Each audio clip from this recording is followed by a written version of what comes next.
kung nasa sitwasyon ka ngayon na palagay mo ang taba-taba mo na, sobrang taba mo na, tapos palagay mo wala na talagang solusyon para dyan, panoorin mo tong video na to. So ang gusto kong pag-usapan natin ngayon is itong aking fitness journey noong taong 2022.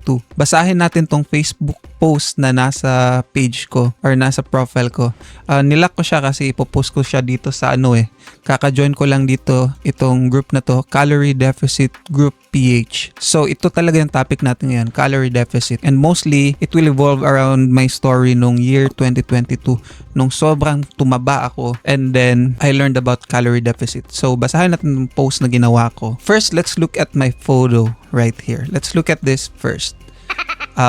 Yan. Look at that. That's me, year 2022, month of April. Kaka-birthday ko lang dyan. Actually, naligo kami dyan ng dagat kasi birthday ko yan. And around that time, I was 85 kilograms. And then, around June, month of June, just 2 months after nung birthday na yon, look at my body right here. So, you see the difference with just the appearance, di ba? Makikita mo talaga ang difference. And around that time, nasa 64 kilograms ako.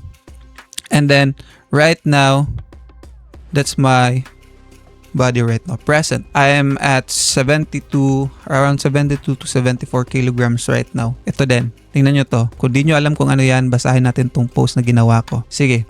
So, hi, I wanna share with you all my calorie deficit journey back in 2022. I'm 28 years old and I'm 5'7". Yan yung height ko. During my college days, I was always around 60 to 65 kilograms. Talagang medyo payatot ako. Even though I'm at the average height. Then after graduating from college in 2020, yun na, pandemic na, and then the adulthood hit. Alam nyo na, nung pandemic, nakukulong tayo sa bahay and we mostly stay sa kusina. Kaya talagang napapaba na tayo ng pagkain. So I gained a lot of weight going from around 60 kilogram to 85 kilogram or more, possibly more kasi nung nagpatimbang na ako, nag-start na akong mag-workout nun eh. So siguro at the peak, siguro more, nag-reach ako ng 90 kilograms or possibly around that weight. So I held on to the belief na my body, my rules. So yan yung pinangahawakan ko for a while until eventually I got tired of denying that I wasn't looking too good anymore, both appearance-wise and health-wise. So pag nakita ko ng mga classmate ko ng college, once they see me after a few months, na-shock talaga sila sa changes. Hindi lang ako, marami ding naka-experience nito. So probably talagang maraming makaka-relate nito kasi it happened nung pandemic. About a year after that intense weight gain, I started doing home workouts and watching YouTube videos about how to lose fat and shape. Every day na nag-workout ako sa bahay, I followed those how to get abs in 30 days, YouTube videos and applications. Bunch of bull. Diba? Yan yung picture na pinakita ko sa inyo kanina, itong picture na to. Yung my abs, yung mga applications na yan. Continue tayo. But my eating habits didn't change. So kahit nag-workout na ako, even though I keep on working out every day, I hit my arms, I hit my legs, I hit my cores. Kahit gaano ka-intense yung ginagawa kong pag-workout, still, yung pagkain ko, sobra pa din. So, in year 2022, when the pandemic was starting to end, I came across a YouTube science fitness video that basically explained to me the science behind how to actually lose weight. Yung YouTube channel na yon, ililink ko dito sa video. And that's none other than calorie deficit. Calorie deficit, wala nang iba. Simple mathematics lang behind energy consumption and energy usage. Eat what you need and eat less to lose excess weight. So yon, naturally after around 2 months of strict calorie deficit and working out with a target of around 1,000 calorie deficit per day, I went from 85 kilograms to 64 kilograms. Totoo to. For 2 months, I lost around 21 kilograms for this strict 1,000 negative calorie deficit per day. Yan talaga yung target ko, 1,000 to lose weight of 21 kilograms in 2 months. And I know it's unhealthy because around that time, I was really so eager to lose weight. So it's not healthy. I don't recommend you to follow these guys kasi marami ka dapat i-consider nito like the water intake and the glucose, whatever. But this is what I did para talagang pumayat ako, and that's because of calorie deficit. And I'm so thankful that I learned how weight loss actually works. Napaka-simple lang pala. I kept it as a lifestyle, and even now kahit hindi na ako masyadong nag-workout, I'm still maintaining a proper weight for my height and age. I'm also planning to start going to the gym after a few weeks. But yeah, work smart talaga, not hard. That's probably the biggest lesson I learned from my calorie deficit journey. Yun. So, ang topic, di ba, sabi ko kanina is calorie deficit. So, ano ba yung calorie deficit? Probably, marami na sa inyo ang alam kung ano to. That's the science behind how we lose weight. Basic lang siya. Whatever you consume, kailangan magamit mo siya. Kapag may excess na calories or energy na nasa body mo na di mo nagamit, talagang magko-convert siya into fats. That's why tataba talaga tayong mga tao. May mga tao naman na talagang napakalakas ng kanilang metabolism.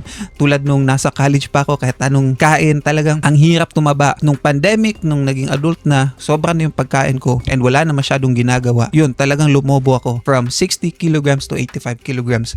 And ano lang nakatulong sa akin, yung nalaman ko ang science behind calorie deficit. Ang science behind how our body interacts with energy that we take and we lose. So yun, kahit nung year 2021, kahit anong klaseng workout ko, kahit gano'ng intense ang workout na ginagawa ko everyday, I am seeing no result kasi yung pagkain ko di nag-change and then mas dumadami pa. Kasi nga, mas nag-intense yung workout ko, mas madami yung pagkain na gusto kong kainin. So yun, mas lumulobo ako. And all those muscles na I gained from working out, yun, natabunan ng taba. Ito din, dito sa picture na pinakita ko yung mga apps na to, yung mga YouTube videos na intense abs workout, yung mga how to lose weight in this number of days, yun, bullcrap yun. Huwag niyong paniwalaan yun kasi the only way para pumayat tayo if your goal is to really lose weight is control what you eat. Dapat alam mo gaano kadami yung pagkain mo compared doon sa mga ginagamit nating energy para di mag-store ng fat ang katawan natin. So yun yung na-apply ko nung nag-calorie deficit ako. And then I realized na kailangan kong medyo mag-gain ng weight a little bit kasi napakapayat talaga para sa akin ng 60 kilograms. So I am maintaining right now 70 plus kilograms. Basta di lang talaga ako lalampas ng 80 kilograms and I'm still good. Kaya now, medyo di na ako nag-workout ngayon. Siguro in a week, once na lang or twice. But I'm planning to go to gym probably this coming few weeks or this coming few months kasi I wanna build more muscles. And aminado ako, di pa ako masyadong expert when it comes to